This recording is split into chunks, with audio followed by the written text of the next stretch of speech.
بسم الله والصلاة والسلام على رسول الله.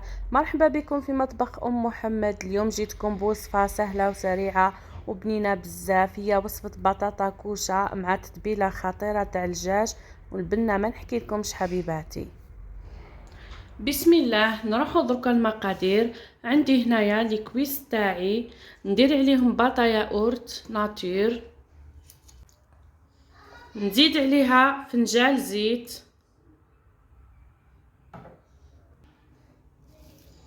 فلفل الاحمر الحار ولا الحلو، نديرو شويه توابل تاع الشاورما يعني حسب لا كونتيتي اللي راح ديريها تاع الدجاج، ونديرو الكمون ونزيدو فلفل كحل. وهنايا حطيت مغرفه تاع لا موطارد ونص مغرفه صغيره تاع هريسه، يعني اللي تحب الحار دير، اللي ما تحبش يعني حنا ناكلو الحار، والثوم مرحيه واكيد الملح.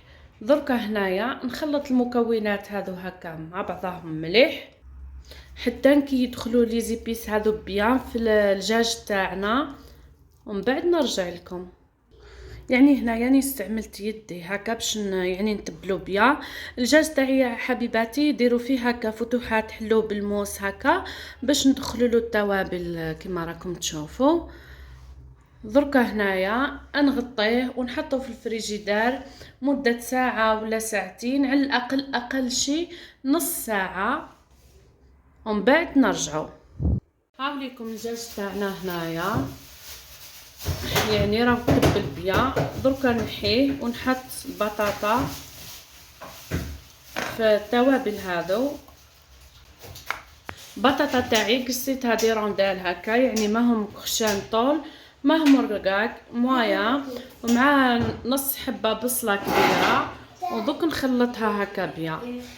دركا هنايا زدت على البطاطا تاعي كاس غير ربع ماء ودرت لها شويه معدنوس، خلطها هكا بيان.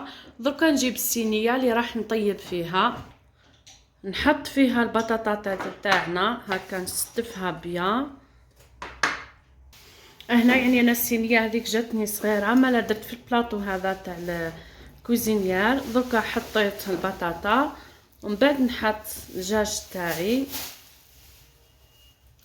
نستفو هكا ونغطيها بابي كويسون، ومن بعد بابي الومنيوم. نسخن الفرن تاعي بيان، ومن بعد نحطها طيب من التحت ومن بعد الفوق. هنا البنات قبل ما تحطوها يعني ديروا ليها شويه زيت من الفوق هكا باش تحمر لنا البطاطا تاعنا. واكيد الفلفل الحار يعني اختياري، انا نحبه يعني الماكله الحاره، على هذيك ديما ماكلتي فيها الفلفل. دركا الفرن تاعي وسخن، راح نحطها طيب على 200 درجه. يعني جات ما شاء الله وطابت حوالي هكاك ساعة ونص، يعني درتها على نار ناقصة طول. نقصت الكوزينيار تاعي، شوفوا كيفاه جات. وهاي ليكم البطاطا تاعنا والدجاج في صحن التقديم. شهيتكم في الجنة حبيباتي، يعني الريحة ما نحكي لكمش، والبنة بلا ما نهدر. ان شاء الله تجربوها كامل، والله العظيم نتمنى تجربوها كامل.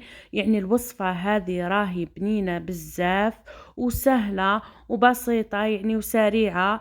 وش حنقولكم حبيباتي ثاني، اللي ما يشبغ يدير بطاطا قادره ديري غير الدجاج برك يعني، ومن بعد تقلي معاه لي فريت ولا ديري معاه راز. ليسونسيال انت حره حبيبتي، كل وحده ومقدورها.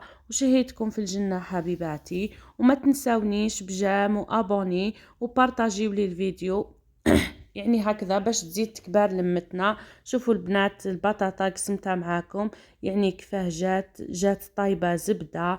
والدجاج تاعنا ثاني شوفوا كيفاه يعني جا ما شاء الله، وما يجيش النوع هذاك تاع دجاج روتي يجيك شايح. جربي الوصفه هذه حبيبتي، وباذن الله ما كيش راح تزيدي تستغناي عليها.